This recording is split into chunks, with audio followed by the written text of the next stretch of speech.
Welcome, beautiful friends. My heart is truly shimmering with joy as we gather here today to welcome two extraordinary friends of mine, Pam Gregory and Richard Rudd, two wonderful, luminous beacons of love who share their inspiring parallels in their work around the evolution of humanity, both encouraging us to trust the wisdom of our hearts. I'm so thrilled for the conversation that is about to unfold, which I know will shed light on the powerful metamorphic changes that we're experiencing in these incredible times. My name is Hazel Newton, and I'm usually the host of Zach's Portal on Patreon, where I share conversations with a channel being affectionately known as Zach. He is a guide for the future, and it was him who initially sparked my curiosity about how we can evolve and smoothly navigate the evolutionary leap that we're currently taking. Pam and Richard, having you both here today to share your fabulously aligned wisdom is truly a dream come true. So many of you already know and totally love these inspiring yet very humble teachers. But for those who haven't yet had the pleasure, dearest Pam is a master astrologer, an inspiration to thousands on her YouTube channel, which I would say has become something more of an astrological wisdom portal. You're always so genuine, while masterfully and actually very thankfully translating the language of the universe for us. And I particularly love how your posts leave us feeling so uplifted as we navigate all of these transformational changes that are underway. And you're always illuminating the path to a bright future, one that we're co-creating together. Pam and I first met years ago at one of Zach's channeling retreats, and since then our friendship has really deepened tremendously. Many of you may also remember Zach from Pam's enlightening conversations on her YouTube channel with him over the last few years. Pam, very, very warm welcome to you. Really delighted to be here. Thank you so much for arranging all of this, Hazel, and so very happy to be sharing with Richard in this next hour or so. I think we have many parallels in our work that are starting to coincide. So delighted. Absolutely, absolutely. And now a very heartfelt welcome to you, Richard. Poet, mystic, lover of beauty, invocations, quality teas and ceremony, and of course the visionary behind the Gene Keys. Richard, thank you so much for crafting these incredible, highly evolved personal growth teachings, offering us such a brilliant map and compass, as you've said, to navigate these extraordinary times. And through the teachings of the Gene Keys, we can uncover our unique treasures, or as you say, our incandescence within, awakening codes within our DNA to help us rise into the highest potential of ourselves as future humans. These teachings are literally transforming lives and opening hearts worldwide. I first met Richard with two close friends in 2015, sharing sweet potato fries at a cozy cafe. Our friendship really took root in our mutual love for the evolutionary wisdom contained within the Gene Keys. And since then, I've been so blessed to host several intimate events with Richard in the UK and share some exquisite tea ceremonies. Being a student of the Gene Keys has been such a gift that has richly transformed my life and my journey and that of my friends. I've also helped to create some Gene Keys study groups to allow community to dive in together to study the richness of all of the teachings. So welcome to you, Richard. Yeah, thank you, Hazel. It's a real pleasure to be here, and thank you so much for connecting Pam and I, and all you've done for Gene Keys and people in so many different ways with your wisdom down the Oh, years. Yeah, really thank appreciate it. you. Thank you both for accepting my invitation. And I know this conversation will be further guiding us towards the emergence of the future human. And at this astrologically potent time, alongside the connection to the heart of the gene keys, the 55th gene keys. So I'm sure it will be an exponentially transformational talk. Richard, I'd love to invite you to open the conversation with Pam.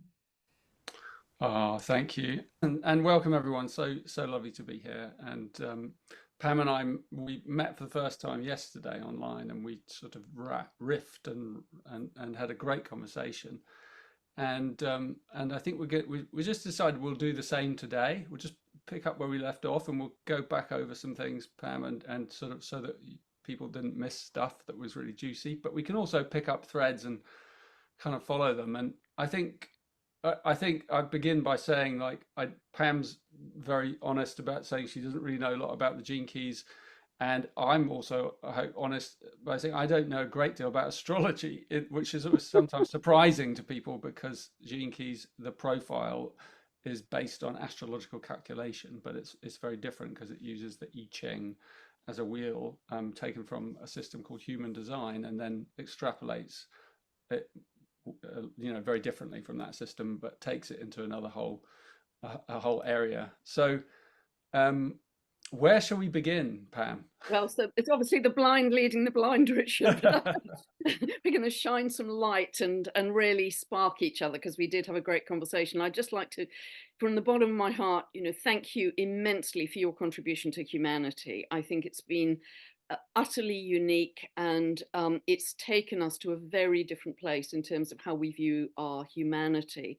And I'd just like to also personally thank you again for this spectacular gift which Richard sent me, which is recently published special edition of the gene keys with this beautiful emblem of the dragonfly on the front. It's just absolutely exquisite. So I do know very little about the gene keys apart from gene key 55, which just electrified me. And, I think that's going to be the core of our discussion today. But for those of you who don't know a lot about the gene keys, who are watching on my channel, I think this all started for you, Richard, with 3 days of sort of mystical experience way back, and you were in your 20s, I think.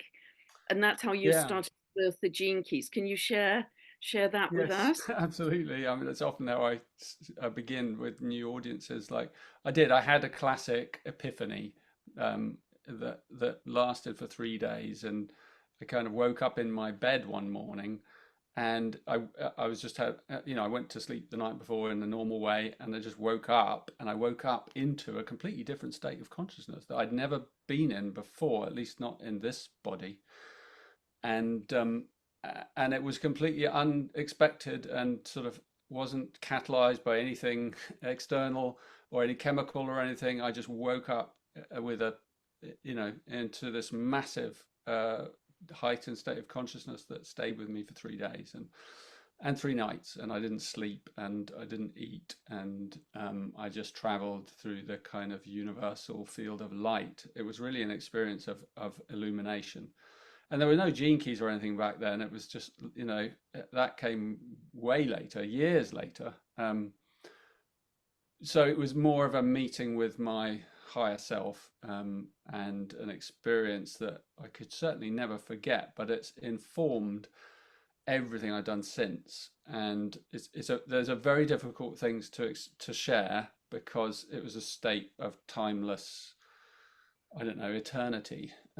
And from which I kind of was able to, I sort of had an omniscient experience where I could remember both forwards in time and backwards in time things that had happened and will happen, because it was, when you're in a state of timelessness, you can see those things. You realize that, I mean, I didn't see everything, but I saw everything I was interested in.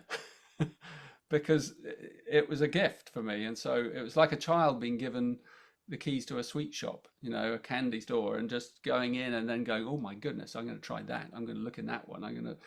And then after the 3 days, it stopped, and I was just probably the most disappointed human alive. And it took me years to get over that experience. But anyway, that was how it began for me.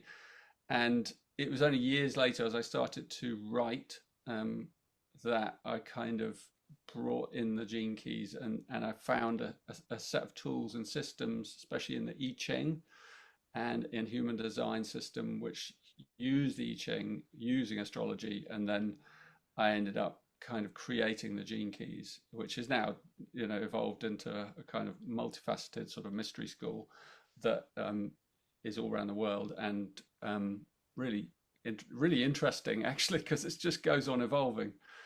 So anyway, that's what brought me here. So do you think that state of transcendence, Richard, is where we're all headed ultimately? Well, that is the perfect place to begin, I think, Pam, because that is my experience. Now I find myself talking about the future human and, you know, the new human. And I realize that that was the experience I was given. I was given a glimpse through the eyes of what we are going to become. And it's so different from where we are. It's like, I can't even begin. It's like, how would I explain that? So I have used often the allegory of a dragonfly, and you see it on the front of all my books and things. The life cycle of the dragonfly, a bit like a caterpillar. The dragonfly lives underwater for 3 years, or 2 or 3 years, as an underwater predator. It's a sort of grey colour, and anyway, at a certain point, it comes up a stalk of grass. You know this from reading the 55th gene key. That's the only one you need to know, by the way. Good. That's the only one I do know. So thank you for that. And it's on. You can read it online if anyone's listening. I think it's on. It's free on my website. The whole. It's about 20 pages. It's somewhere on. If you Google Gene Key 55, I'm sure it will come up. Yeah. So the dragonfly crawls up the stalk of grass or a reed towards the sunlight, and it's never left the water before. It's like it's a completely crazy behavior, you know. So it's some gene inside it is triggered, and then it goes through this process, and it comes up the stalk, and when it gets into the sunlight, it's the sun starts to work on it and dry it out, and there's this kind of hydraulic system where its back splits open, and the creature that's dormant inside unravels, and it has obviously wings. And so it's the water from its old life. That's why I like the allegory, because the water from its old life is actually the thing that forces its wings to open and its thorax to uncurl. And then it's this kind of already formed, incredible, iridescent dragon with wings. And it's been living its whole life underwater, you know, and suddenly its eye, the dragonfly's eye, is one of the most sophisticated eyes of any creature. And if you look at it closely under a kind of microscope or something, you'll see it has little hexagons, little fractal. It's a fractal. It sees fractals. So you can't quite imagine what a dragonfly sees and how it's moving down this, you know, down these patterns of geometry, which is why it's so incredibly versatile, and it's one of the most aerodynamic of all insects. Anyway, and so that's us, you know, that's the allegory of us moving from the state we're in now and how we see with our time processing brains to a level of consciousness where we realize we're eternal. Even if the body, it has not yet mutated fully to live longer, which it probably will, which we could talk about. But anyway, that's where we're going, into that very awakened state where, you know, there are gifts dormant in our DNA. I call them siddhis, which is a Sanskrit word, siddhi, which means like divine gift, divine emanation. It's the highest expression possible. And so if you go, I'll just finish with this. I said, for people who are new to Gene Keys, you can go to genekeys.com, go into free profile, and you'll get your profile, put in your birth data as accurately as you know it, and you'll get a profile. And in there you can look, and you can see there is you're looking at shadow patterns, you're looking at gift patterns, and you're looking at these siddhis. So what you're seeing in there is a map of your enlightened, awakened state, and your worst nightmare, the shadows that also dog you, and it helps you understand. And there's a whole journey once you come into that profile. It's like it's several years of deep study was probably the rest of your life, even deep study. So that's kind of, I think that hopefully that brings people up to date, and also gives them, you know, while they're listening, they could go and get their profile and have a look at it and go, wow, where do I begin? But I mean, anyway, there's so many things you've shared there, Richard, which I just love. You know, when you are also in the 55th gene key, you were talking about it just takes one city to raise the collective of many thousands of people, and that instantly took me to Dr. David Hawkins' map of consciousness. yes. How it takes a very small number of people who've evolved to a certain level to transform the whole. You know, so that, you know, I've talked about a lot in the past in my videos, and I love that fact it's the water from the old body of the water nymph that acts as the primary evolutionary force, because I'm, you know, very interested in that and working with It's very Veda. Aquarian, that, isn't it? It's very well, Aquarius, although it's an air sign, is the water bearer. Yes, It's the exactly. water bearer. And also, I mean, Veda is referring to water as condensed light. It's just a different point on the spectrum. But, you know, the whole thing about a complete change of state, this isn't an evolution, it's a jump, it's a quantum leap. And it's interesting that I got very electrified by the 55th gene key when I was starting to look at the dwarf planets and the geometry, the very powerful geometry they're making right now, because they are also describing this jump in state. It isn't just a gradual linear evolution, it's beyond transformation, because it's a state we've never known before. And my recent video about metamorphosis for humanity, ? And particularly looking at Homer and Sedna and how they're being aspected by Pluto, that is really signaling that from right now, we are already in that process. We're already in that process. And I love the way you talk about the dragonfly's eyes as being fractal, because I think that will help us to understand that the universe is fractal. It's just a series of Russian dolls. It's just where we've been encased in one particular Russian doll for lifetimes. But we're going to start to break beyond that and beyond that and beyond that, to realize that our possibilities are infinite. And once we've taken to the air, and it's so interesting, the dragonfly is a creature of the air, as you say so beautifully, because Aquarius is an air sign. And the outer planets, all of them in the next 18 months, which is extraordinary that in such a very concentrated period of time, you've got Saturn, Uranus, Neptune, Pluto, all changing signs, and Pluto and Uranus are moving into air signs. So that's why I've been talking a lot about, I think from now on, or certainly from kind of getting into early next year, we're going to know a lot more about the out there, whether the out there is jumps in aviation, whether it's jumps in our understanding of the cosmos and the galaxies, whether it's jumps in terms of light and how light works in terms of our evolution and quantum jumps. There's going to be an awful lot of the out there. You know, the galactic connections, I think, are going to come in more strongly. But it's so interesting that you use the analogy of the dragonfly, because she never goes back to the water. She now has freedom. And the other wonderful thing you mentioned about the gene keys is this is the 55th gene key is the one that shifts us from victim to freedom. And that is absolutely where we are in the astrology, because Pluto, having moved through Capricorn since 2008, has been very much reminding us of this tight, particularly from the beginning of 2020, this tight top-down structure of verticality, of elitism, inequality, control from the top, you know, and we poor peasants at the bottom. But as we move into Aquarius, Pluto moves into Aquarius on the 19th of November, not long from now at all.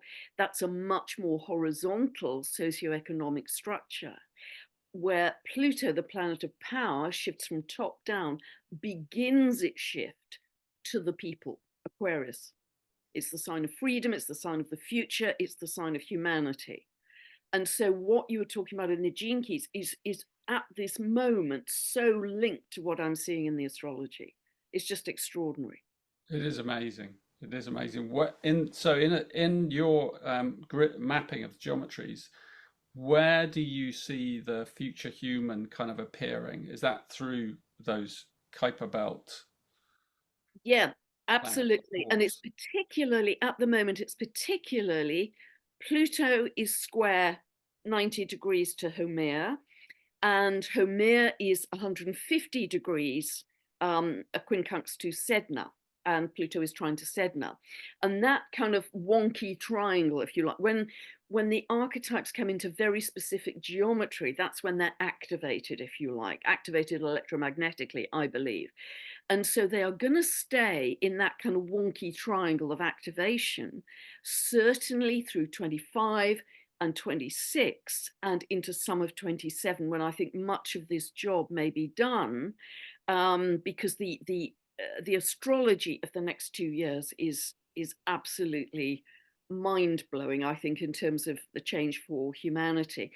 So it's those archetypes, and Homer, as many people have heard me talk about, is really the symbol for regeneration. She's very linked to New Earth. I believe she is the archetype for stem cells and stem cell medicine for the future. I believe she is linked to land masses reappearing. She's linked to longevity and turning back our age and achieving much better health, because that's her whole symbolism. And also she can change her state completely. And so can Sedna in an even more dramatic way. You know, when Dad cut her fingers off, which wasn't a great moment, she drowned, drifted down to the deep, but her fingers became these magnificent, beautiful, brand new sea creatures of whales and dolphins and turtles. And so that's what alerted me to, we are already in that geometry. We are already experiencing those archetypes coming together. So 2025, I see it as a hugely dynamic and eventful year of change, of bigger endings and bigger beginnings. 2026, it starts to straighten out a little.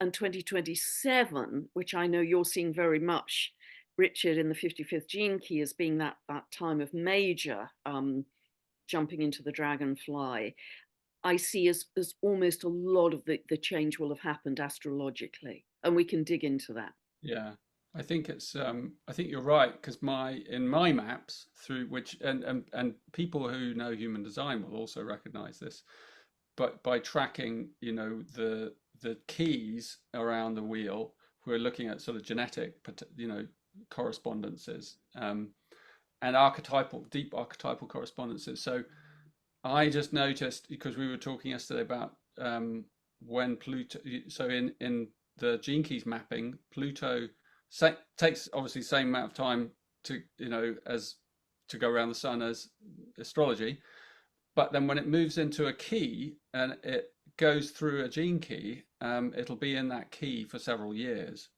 and because it's got to go through that key and then go through its 6-line structure, because every key has 6 lines, and then it obviously retrogrades and moves around in that key, and it's really activating that key. And so when Pluto moves from one gene key to the next, it's a big deal, because that's a 3-year programming or so for us, for the whole everyone. And then you're obviously looking at Neptune as well, which is a year and a half or something, a bit less, but it's still very powerful. So Pluto moves in the gene keys system and the human design gene key. Pluto moves into the 41st gene key on January the 30th of next year, 2025. And that is a big moment in everyone's life, because gene key 41, like when you I was explaining to you yesterday that in the gene keys, because of the mapping, you can look at certain keys that correspond and code for amino acids in our body, right? So there's 21, 22 amino acids, and then there's these different keys, that groupings of keys that come together and code for those amino acids. So they're the building blocks of our being, so of life, if you like. And whenever you a gene key 41 is one of the only two keys that only has its own. It doesn't have any other gene keys connected to it. So it's a single. So it's very important. And gene key 41, it represents an amino acid called methionine. And whenever you see that, whenever a geneticist finds that chemical in a run of phosphates, when they're looking into, you know, DNA, on their decoding a genome, or a sequence, whenever they see that key, they know that that's the beginning of a genetic sentence. So they're like, that's like the capital letter of a genetic sentence. Gene sentences, it's very similar to language. So there's stops as well. There's like full stops, and so that's when that key is, when Pluto moves into that key, it hasn't been there for 250 odd 48, yeah. years. So it's like bang, a whole new genetic process is underway. So it's called the start codon, and I named it the ring of origin because these are called the codon rings. These things, and you can look at them again on my website. There's a thing called the Living Library, Gene Keys Living Library. It's a free library, and you can go in and you can see all the codon rings, and it's quite fun. It's like a whole universe of different geometries and interconnections that are the building blocks of our being. But that key, ring of origin, again, when Pluto hits that in January, you know that a completely new process is underway, and that will continue through 2025, 26, and 2027. And it's mostly done by the end of 2027. So you know that the process that's that's finishing at the end of 2027 is beginning very, very soon in the new year. But we might not see it immediately because it's a deep undercurrent. Pluto has that, right? It's like it's quite hidden, and it starts to work its way into us. And also we're talking about potential mutations in DNA, which do occur from time to time, but they don't it's not like something that just suddenly takes over a whole species. It's something that crops up like the early flowers of spring randomly in different places. And they're already seeing it. Like, for instance, scientists are finding more mutations in DNA. And there's a certain mutation, I was talking to Zach Bush about this, where they found triple helices. And they're quite interested, scientists are quite interested in them because they only form in cancer cells. And so actually it's not, people that they find them in, it's not a nice situation, like they really have difficulty living. But what's interesting to scientists is that they stop processes and they can kill the cancer. So the cancer can kill itself with one of these mutations. So the scientists are interested because they say, if we can take that mutation, we could potentially insert it in the genome before a cancer cell in the DNA sequence, and it might kill that cell. In other words, it would stop the cancer.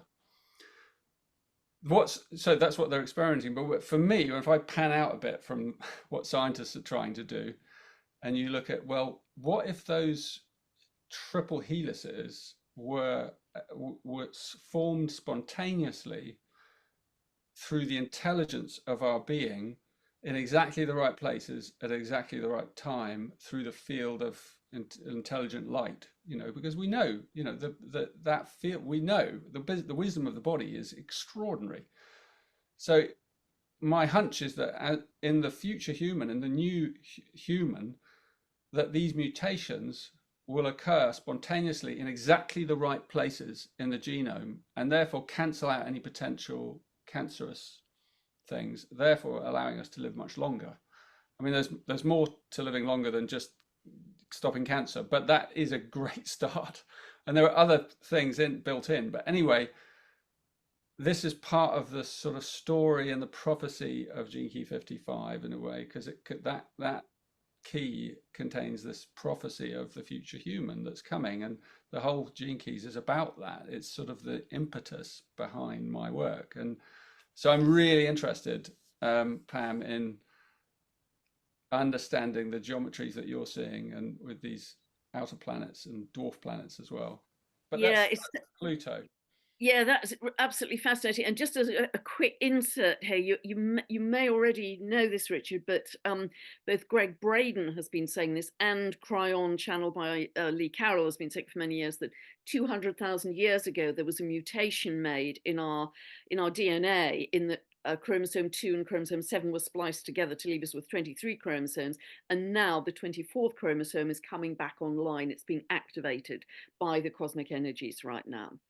it's very because as I understand this, this is a completely unique, even well, quantum leap for humanity. So question to you, Richard: if Pluto has a 248-year orbit, does what you're talking about happen every 248 years? Because this seems to be a much bigger deal than that. It seems to be completely unique. I mean, just before you answer that, for me, Sedna is pretty much the furthest out planet that we know, dwarf planet we know, with an 11,400-year orbit. She's getting closer and closer to the Earth. She comes closer to the Earth in 2075. So we've got about 50 years to go, but that's a kind of drop in the bucket if you've got an 11,400-year orbit. So she has the longest orbit, because the others, the dwarf planets, generally the Kuiper belt objects, have around a 300-year orbit. But as I understand from your work and what many people are saying and what I'm seeing in the astrology, this isn't just a repeat every 248 years. This is unique. Is that true? Yes, it is. Because you've got to put it in the context of what's going on a wider scale. So we were talking yesterday about, like, when you map the precession of the equinoxes, which is of a 24,000 year cycle, and you map that onto the gene keys, which was done by the founder of human design, Ra Uru Hu, who I studied with when he was alive, and he mapped it onto the gene keys. And then what you see through that is extraordinary, because then when you see, so when that grand cycle is moving, it's moving around the wheel of life. In I think it was like in the 1600s was the last time it changed key in the gene keys, right? And so it moved us into the cycle at that time of building civilizations, which is what those keys were about. Ra called that the cross of planning, because we started to create and plan and build civilizations and cities. It was where cities started to really get bigger. And obviously it's ended up with the Industrial Revolution and everything we see today, and then high technology and all of that. But in 2027, it changes again. And when you look, and it moves into gene key 55, the 55th gene key. And this is the one that contains the secret code, right? So if you look at all 64, you go, well, it's actually hidden inside this. There's one hidden in here, which is like the trigger for the biggest change in the whole cycle of 24,000 years. And Ra named it beautifully, I think, the cross of the sleeping phoenix, which I just think is lovely. And so when 2027 arrives, alongside the Pluto in that first gene key, in that 41st gene key with the methionine, with that start codon, that and several other influences at the same time, is showing us a kind of grand awakening, this bolt of light thing, because there's something that's been latent in our DNA a very, very long time, has been dormant. And it's what you said, it's this fully awakened consciousness that is not going to just suddenly start a whole long evolutionary cycle. It's already fully awakened, it's already fully evolved, but it's been kept in this stasis, in this dormancy, and waiting for this moment, the sleeping phoenix. It's not, it's asleep, right? And like in the dragonfly, it's like suddenly it's going along in this horizontal world underwater, and then suddenly something happens and it starts and it turns that way and it goes up, and that's the same for us. Like, so when it comes online, it's going to completely shake our world. And when you look at those keys that are coming in, the 55, which has also goes with the 59, and there's lots that you can look at, and I've talked about this in other places. What you're seeing is an epoch beginning that has literally no resemblance to the one that came before it. Like the dragonfly, like that flying creature has no resemblance to the predator that lived underwater. So our future human, as it comes online, which is a collective intelligence, it's a networked genius. It involves a collective human intelligence. It's different from being just only individuals or tribal.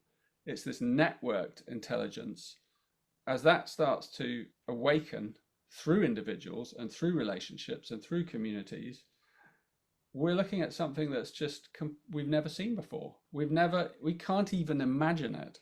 It's like we can try and imagine it, but being inside one of those, it's like, wow, that's a different species. It's a different creature, and it's not gonna. It is fully formed, but my understanding of timings and DNA and genetics and just evolution is that it still takes time. So it's not like it's going to happen overnight, but for some beings it might. But it's like, because there's always early, there's always early manifestations, like the snowdrops that come up in February in the UK, these beautiful little first flowers that come up. There's always some of those, but it takes a while for spring to arrive fully, and then summer. So we're talking hundreds of years for this mutation to really get a solid grip inside the mass of humanity. And even then it may not reach everyone. And then we have to put all that in the backdrop of the global meta crisis, which we can talk about, like what's going to happen to this planet, as the temperature goes up, and all kinds of issues, because so we've got all this going on, but then we've got this phoenix rising in the midst of the ashes and the crumbling and the flames and the fire and the heat. And so all these archetypes are coming together, and it's a very powerful, very magical moment.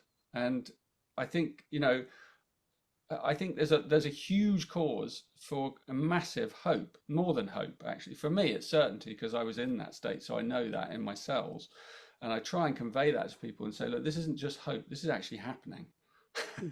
It's like, we actually have no choice. But in the backdrop of all that hope, there's a lot of crumbling. And I'd love you to talk to that a bit, Pam. Like, how do you see that crumbling of the old paradigms, the old ways? Yeah, I mean, today, right, we're on a very interesting day. We're doing this. So do some of your magic. Wow. I mean, so much of what you've said, Richard, I absolutely love, and it so resonates. You probably know that one of the words linked to the Pluto archetype is the phoenix, rising from the ashes, because it's death, transformation, rebirth. And when you're talking about a kind of divine collective network of consciousness, that's very Aquarian, because the Aquarian energy is all to do with networks and mycelium connections and tree roots and communities, network of information happening at that level. But whether you're looking at a 200,000 year cycle with the 24th chromosome, whether you're looking at the in the end of Kali Yuga with this end of the precession of the equinoxes of 24,000 years, whether you're looking at the Pluto cycle of 248 years. And also we've got something very particular again happening over the next 2 years in particular, 3 years. Yes, it's starting to move off in 27. There's only happened, that only happened 500 years ago, the last time. And this is Pluto and Uranus that came together in conjunction in the 1960s. And that was the time of the hippies, and they wanted peace and love and come together in community and grow their own food and didn't want war. That was the seed point for what is going to start to come into manifestation now, because they are now in a very positive aspect already, 120 degrees, which is called a trine. So it's very positive. So that is operational and will run till 2027. But what is we haven't had for 500 years is the midpoint of that is Neptune. So if you take 60 degrees from Pluto and Uranus, that point is Neptune. Now, Neptune is to do with divine consciousness, healing, source, oneness, transcendence, all of the beautiful things you've been talking about. So this manifestation of what was being birthed in the 60s has to have that context of spirituality, transcendent, shift to a higher level.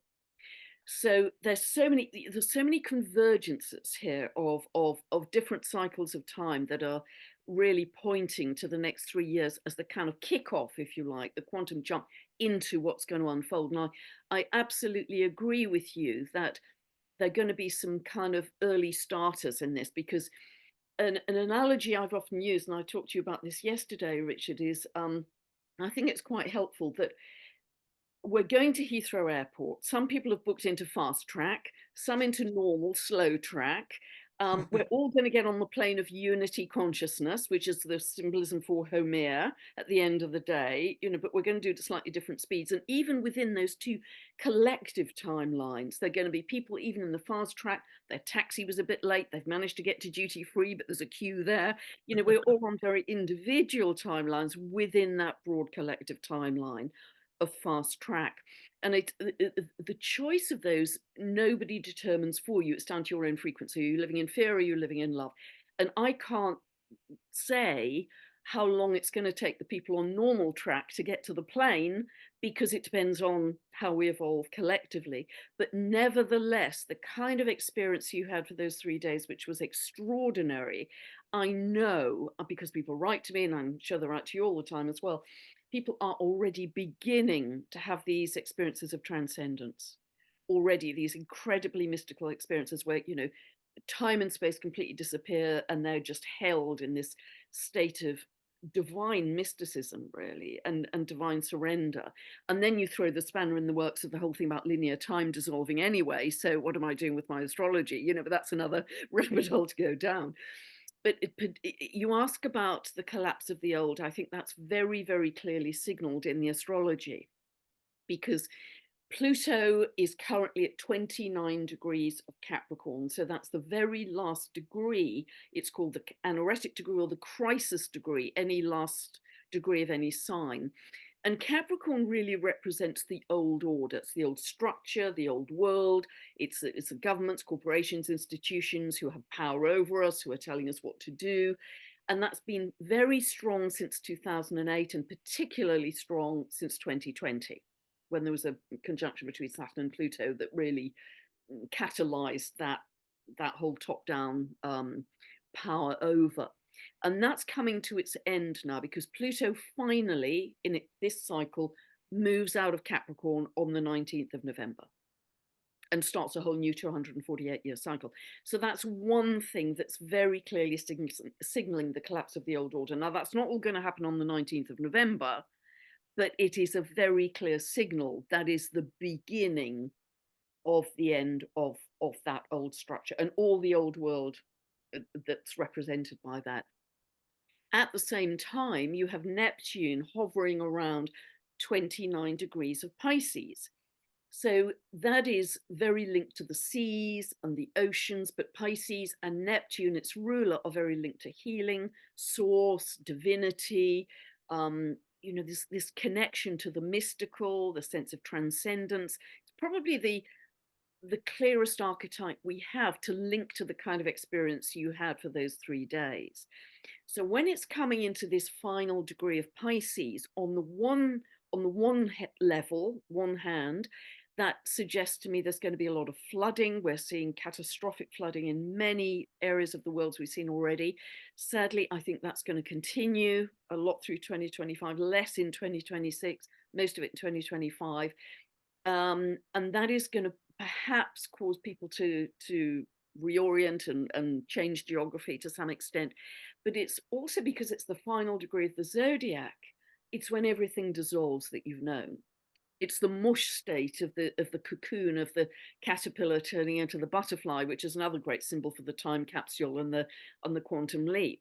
So it's that mush stage of everything is now dissolved that we've ever known. What are you going to do with the mush? What are you going to do with all of this energy that's been released? And the other outer planet, I mean, it's extraordinary, these endings, beginnings. The other outer planet, which is hovering around the 29-degree mark of its sign, is Uranus in Taurus. Uranus is to do with the Great Awakening. It's to do with higher mind. It rules Aquarius. It's to do with this big quantum leap. It's never linear. It's like a bolt of lightning. It's downloads of information. In Taurus, it's particularly linked to seismic activity, earthquakes, but it's Gaia's awakening.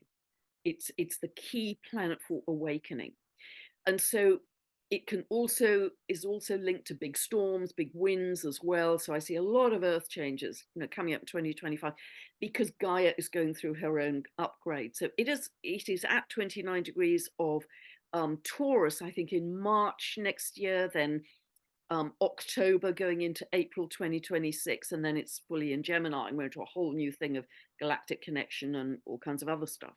So all of those planets are changing sign in the next 18 months. Absolutely incredible concentration. You know, if you look at Uranus, 84-year orbit, Neptune, 165-year orbit, Pluto, 248, and yet they're all changing signs, endings, beginnings. So there's some very, very clear signs of this is the end of what we've known and the beginning of a whole new experience, because you're not going to get those shifts happening all at the same time very regularly. I think you have to go back several hundred years when that, but the key difference for me is the precession of the equinoxes, the shift there, the 24,000 years. Sedna having such a long orbit, 11,400 years, being the key in this wonky triangle, all to do with metamorphosis. And also this 24th chromosome being a 200,000 year cycle. I love And the that. whole lot coming together, the whole lot coming together. Yeah. In these next 2 to 3 years. That's the jump point, that's the kickoff point that people are already starting to experience physically. Amazing. Amazing. And it's the inner, I love what you talk about. This is an inner, you know, this is a time capsule. This is a template which has been sitting dormant, and you describe it so exquisitely in 55th Gene Key, how it is at its ignition point now. And that's, you know, that's what I absolutely love about this, because you see that so clearly. Remember I told you about the big white flash? Yes, I'd love you to talk about that, because you mentioned that at St. James's when you did your talk in London. I'd love you to talk about that, Richard. Well, it's just it was just something that happened. You know, it was one of those waking dreams. You know, I call them top shelf dreams. You know, and I did a whole program on dreams called the Dream Arc, where we explore like the different layers of dreaming. And anyway, those top shelf dreams, which I don't have very often. Some people may have them more than me, but they're dreams that come from a higher dimension, and they always wake you up in the middle of the night because they're so powerful. And because and anyway, I saw this. I was watching the solar system from like out here, and I was just watching our solar system moving in its spiral with all the different planets moving in their arcs, and Uranus doing its kind of magic. And I just was watching it from afar, and it was in a moment of awe, and I was just going, oh my God, that's so beautiful. And as I watched it, it suddenly exploded in a burst of white light, like a magnesium flare. Yeah. And I was like, immediately that happened, I woke up. I woke straight, and I was like, I was sort of sweating, and my heart was beating, and I was elated, and I knew that was us. Right? I was like, that's that kind of mutation as it triggers and bursts. I mean, it's like a supernova.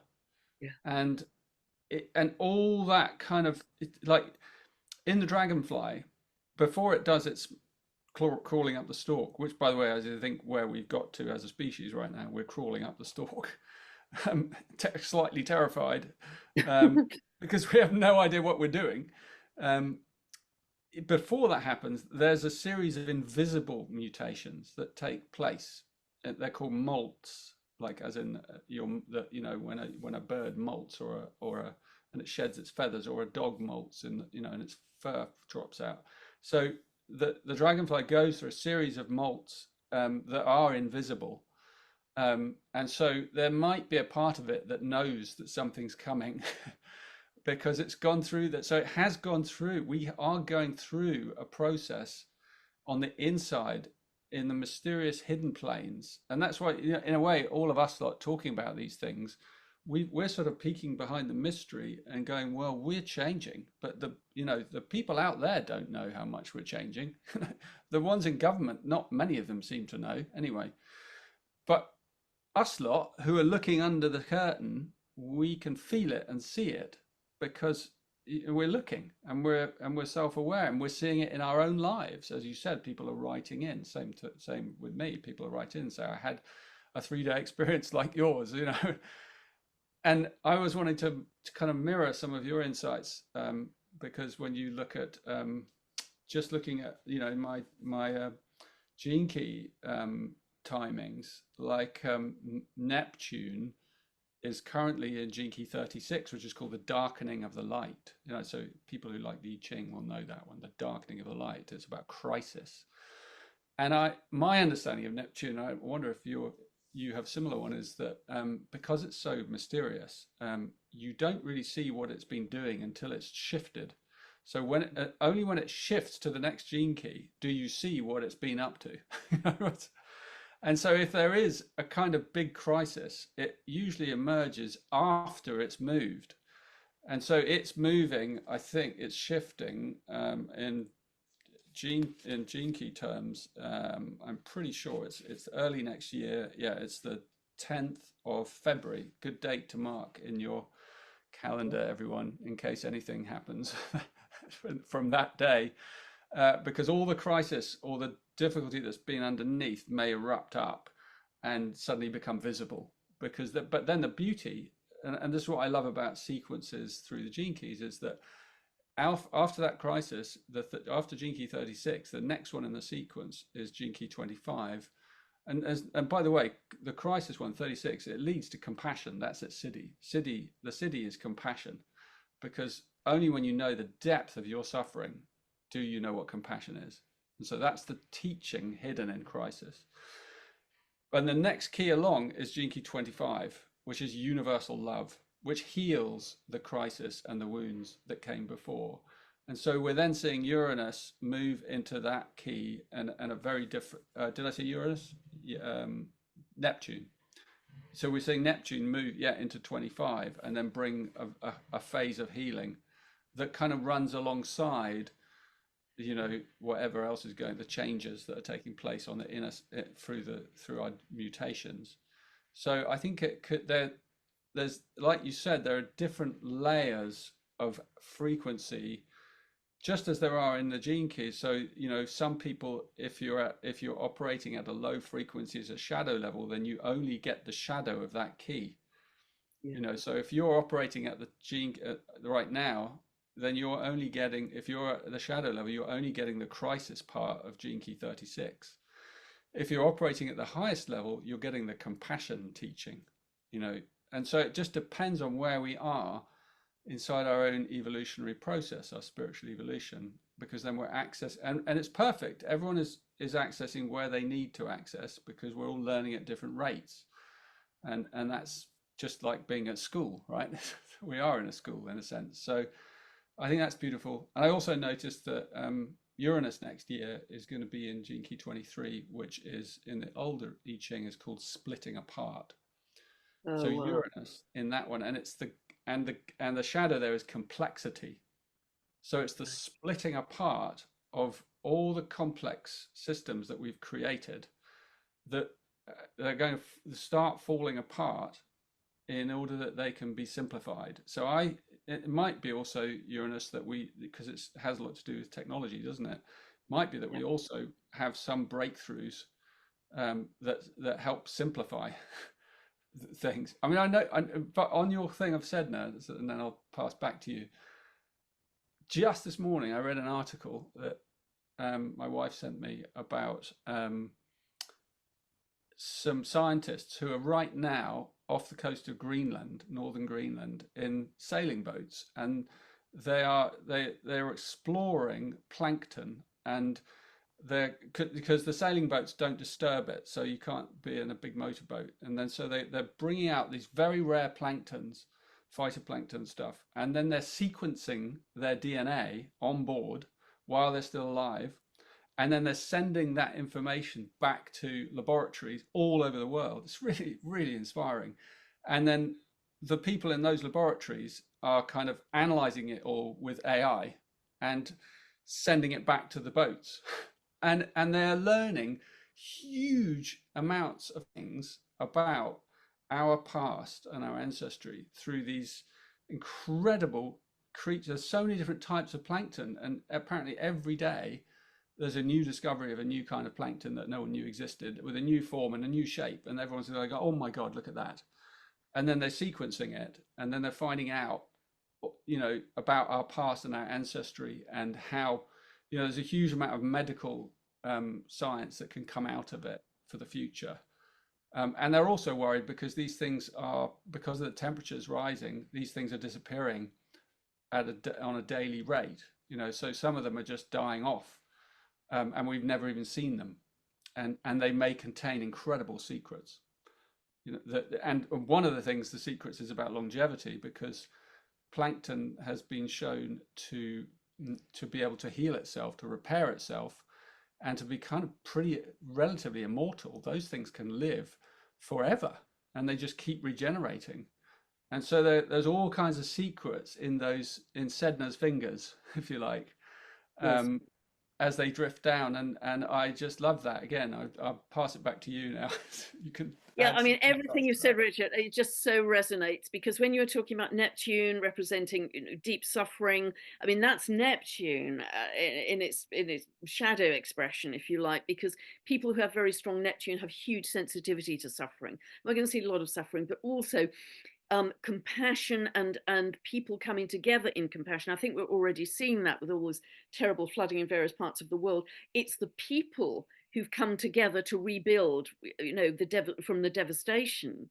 It isn't the top-down structures that have been terribly helpful. It's the people coming together with huge compassion, thinking, that could be me. We are all one. We are one consciousness. I have to help.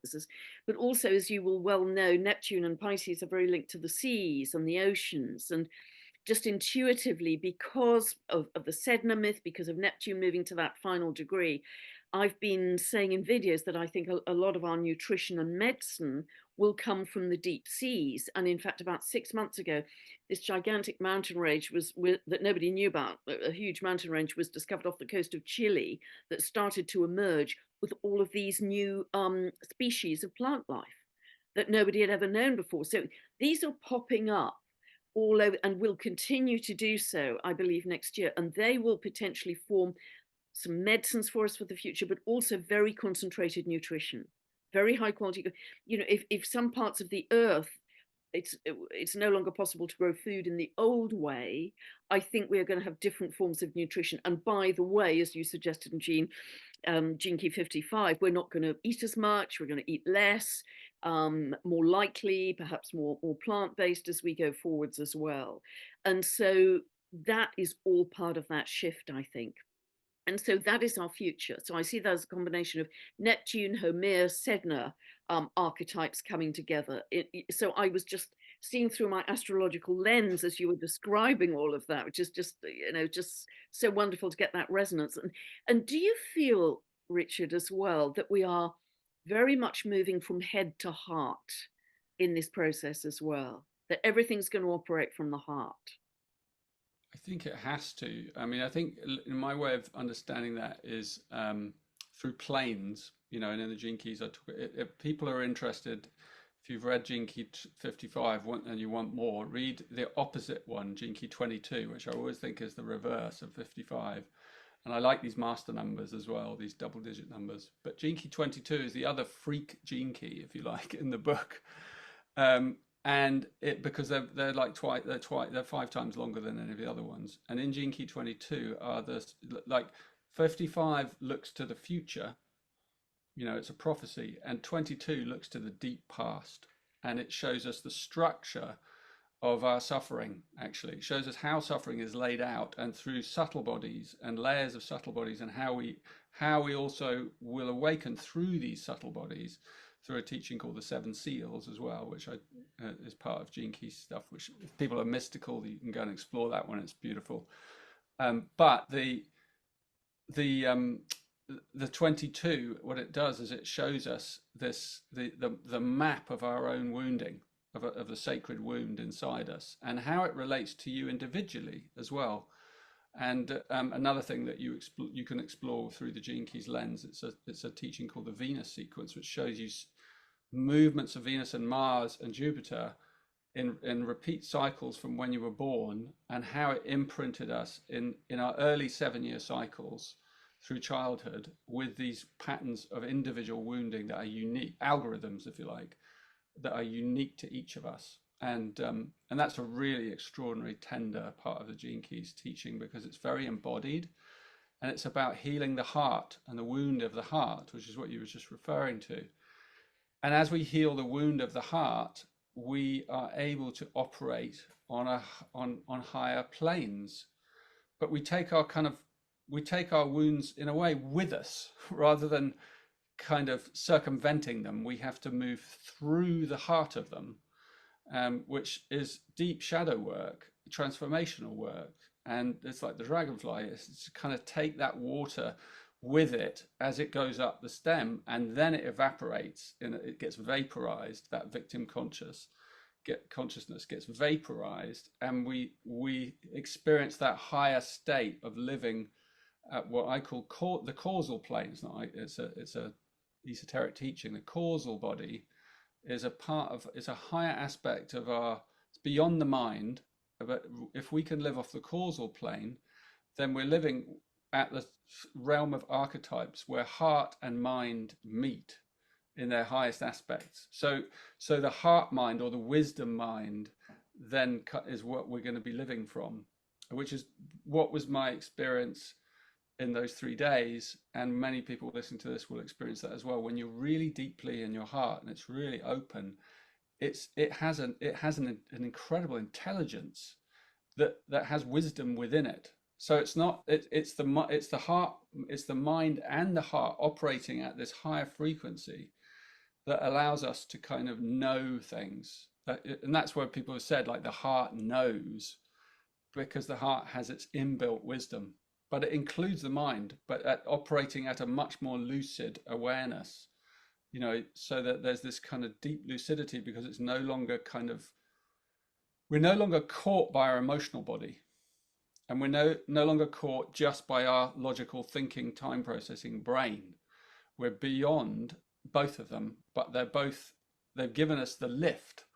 They've given us that kind of elevation and acceleration so that we can experience that higher faculty inside us, which allows us to see much, much further, and to know more, and to remember more. And it's I don't know, it's a sense you can feel it in some of the new generations that are coming into the world, because even though they're quite confused, which is natural because of the environment that they're coming into and the tools that they've been brought up on. But there's this knowing presence in them as well. And so in other words, some of them they have access. I mean, we all have access to those higher plane levels, but we have to kind of find our own way up onto them. But you're right, it's absolutely through healing the heart and healing any trauma that we have brought with us in this life, or was done to us in a way when we were young, and then we have to kind of forgive and let go and move through those layers. But they become our gifts. That's what the Venus work in Gene Keys teaches. It teaches you how to transform the traumas into your gifts, and it shows you inside each trauma what's the latent gift that is hiding inside, what is the diamond in that little ingot of coal, and then you get to pull it out and pull it apart and heal that wound, and then you kind of elevate yourself. But it's not like you leave this plane. In fact, it's what's happening is that higher consciousness is coming down into you. So you're actually incarnating more of your soul into the body. So you're actually becoming more embodied, rather than bypassing, as people have done in the past, and some maybe still do, spiritual bypassing, we call it, where you're bypassing the wounding cycle and trying to go straight for the light. And you don't have the grounding, and that's very dangerous, obviously, because if you do bring in the light and it comes into a wounded vehicle, and then it's hugely magnified and can create massive anxiety and shock and destroy our nervous systems and stuff. So tinkering with spiritual things before we've sort of done the grounding is therefore very dangerous. And but anyway, yeah, the trauma is the fertilizer. I regard the trauma as the fertilizer, because it turns us into who we've become. But it's so interesting, Richard, listening to you speak, because Uranus is very powerful at the moment because it rules Aquarius. We're moving into 20 years of Pluto in Aquarius. We're shifting into this age of Aquarius. So all of that Aquarian energy is very strong, and that's higher mind. I want to ask you about Chiron. Yes. I don't want to stop your flow, but I just drop it in your consciousness. Yes, yes, absolutely. So just a minute. So the Aquarian energy, Uranus is the higher octave of Mercury. So Mercury is our day-to-day mind, it's social media, it's writing letters, it's neighbors, it's coming and going. Uranus is the higher octave, where it has clarity, piercing clarity, and I think that's, well, it's very much linked to the galactic beings who are going to bring in so much new information for us. But there's this piercing clarity. I mean, it's just absolutely pure. And that's a whole different level of awakening and understanding in terms of where we're going. And if I can just refer also to my conversations with the brilliant cosmologist, Dr. Jude Currivan, who said that in systems theory, it's no longer chaos theory, it's called systems theory. When you have a collapse of an entire system, that has the greatest potentiality for a change of state, this jump, this change of state. And it's interesting, you know, you and I were talking about Chiron yesterday, and Chiron is, you know, where we are wounded, it's the original wound. And that's how in a chart I can see that from very early years where the original wound lay, in order that's transmuted into not only healing but leadership, if you like. And when we had the total solar eclipse on the 8th of April this year, that was the Chiron return for the US. The total solar eclipse was exactly conjunct Chiron, and it was the Chiron return for the US. Now, if you're born in the 60s, you would have been born with Chiron in Aries. And that really set up a theme of victimhood, which is going back to your 55th gene key, because Aries, the keywords for Aries are I am, I exist. You know, I have a sense of self, as it were. And Chiron is where the wounding is. So it's going to be so interesting that we are seeing a Chiron return for the US. And indeed, if we go back to the discovery chart, which was 1st of November 1977 for Chiron, Chiron is coming back to that natal place. It actually becomes completely exact in October 2027, which may be interesting for you. Yeah, Chiron's Chiron return. So that suggests a lot of healing, a whole cycle of healing will have taken place. But Chiron has a 51-year orbit. But all of these different cycles of time are feeding together, as I say, into these 3 years, which is why I think we're on the precipice of this monumental change. And you have a big event coming in, Richard, in London, very, very soon, I think. Is it called The Future Human, I think? Yeah, something like that. The Great Change, the Future Human. I like to call it the Future Human because it's not fully here yet, but it's dormant in us, as we said earlier. It's waiting. But for some of us, it may be becoming more of a reality in the years ahead. Anyway. Hi, Hazel. Really exciting. I think you've got a few places, Yeah. just a handful of places left on that. I have. There's some places left. It's a huge space. So, and people are flying in from all over for this event. It's the first time I've done a big event on the new human. And so I'm kind of really excited. And this has been a really great warm up for me. And I'm going to be exploring and involving the audience as well in like explorations of what are we really feeling into in the, you know, as we envisage Earth changes, you know, how are we going to cope with them? How are we going to handle them? Let's get some statistics on the table. Let's be scientific as well. So I've got some really amazing maps to show, which are quite terrifying, but also very sobering. And, you know, maps that were done, you know, for the Pentagon of what the world will look like in a few decades, quite possibly.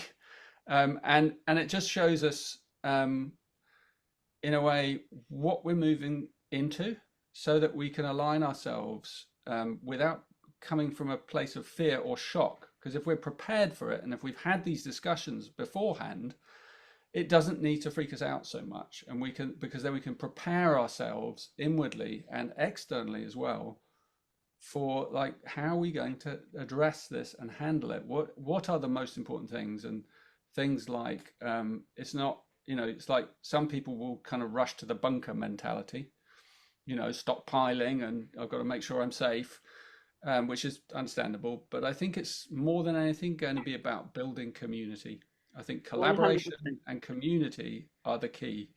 because 100. that's how we've always survived, through kindness, through generosity, through collaboration, and through following our intuition. I mean, this is simple solutions.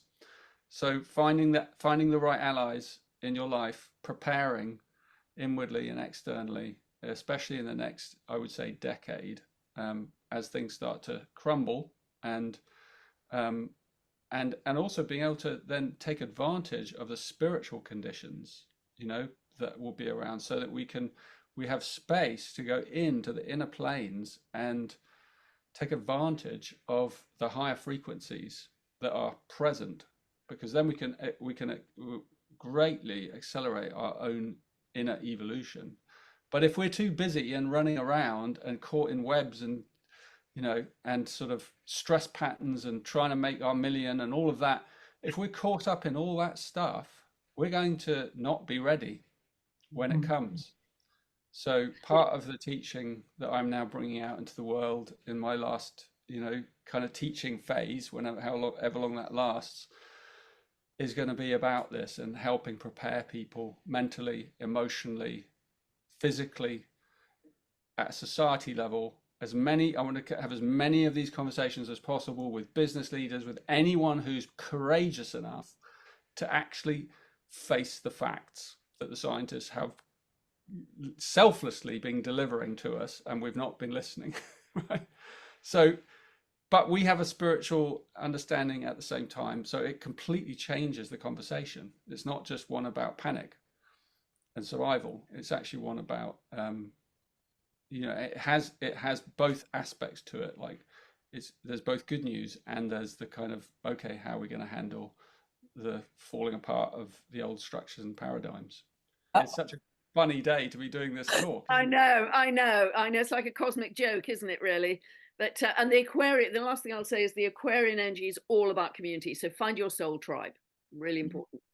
And what I would add to what you were just sharing, Richard, is both of you already teach so much about the power of intention. And when we're facing things like you're just describing, actually having really positive intentions, keeping our vibrations high, then we're feeding the field, and we're actually making tremendous future headway with what we're co-creating together. And Pam, you are incredibly well, your vision for having a global meditation on a Sunday evening that's non-hosted, but actually bringing people together at a time, makes such incredible ripples in the field, and it's just gaining such momentum, and it really, really is powerful. So oh, bless you. People are having amazing experiences, which is just wonderful. And it's so easy, free, you join energetically, and off we go to help to create a new earth. And it's been thrilling, actually. So thank you so much, Hazel. And thank you for bringing us together. I loved that. That was fabulous. I can only say it was almost impossible to jump in and part you. You are amazing. You only just got going, Pam. Yeah, like two that's parrots. what I was thinking. We didn't even mention Atlantis or Lemuria. Another chapter. Two. And I hope that it will be the first of many conversations that you two have, because it's so inspiring, so enlightening, and I know that you're teaching this all the time, and people can find so much information within the Gene Keys book and all of the offerings that you have on your website, Richard. And of course, with Pam, you are constantly interviewing amazing speakers, and this is your way of living. Sharing from your heart in this way is just so beautiful, and I can feel the collective ripple as we're rising in consciousness as a result of listening to people such as yourselves. It's just stunningly beautiful. I feel like it's a harmonic convergence. The two of them together. A piece of the puzzle that's unique, and that's what we have to remember. A jigsaw can't be complete even without the smallest piece. We've each got a part to play. Yeah. Absolutely. And I'm really looking forward to the event in London, Richard. And we will put the details below so that people can find out more. And let's do this again sometime. Is there anything that you want to say that you didn't get a chance to say because, you know, we ran out over time. I gave you more than you asked for because I could feel you could just go on and on forever. It was wonderful. So I just want to thank you, Richard. Well, thank you, Hazel, for bringing us together. And thank you, Richard, for that incredibly rich conversation. I absolutely loved it. It's great coming from different modalities, but at least we've still got some reasonable understanding of what each other's saying. And it was just thrilling. And, you know, thank you so much for your time, because I know what a busy person you are. So I'm deeply grateful. Thank you. And me too, Pam. That's all I've got left to say as well. It's just a huge thank you and massive appreciation for you and your wisdom and your code reading abilities and intuitive, loving insights. You know, I think you are inspiring a whole generation of beings and people and helping them kind of grasp what's happening and what's coming. So, well, you too. really, You too. Right back at you. Yeah. a match made in heaven. Yeah. We didn't even mention the American election, which is Probably best. Probably best. Let's see what happens. Oh, thank you both so very much for joining me and sharing this wisdom with so many people. Lots and lots of love to you both. Bye-bye for now. Lots of love, everyone. Lots of love. Bye.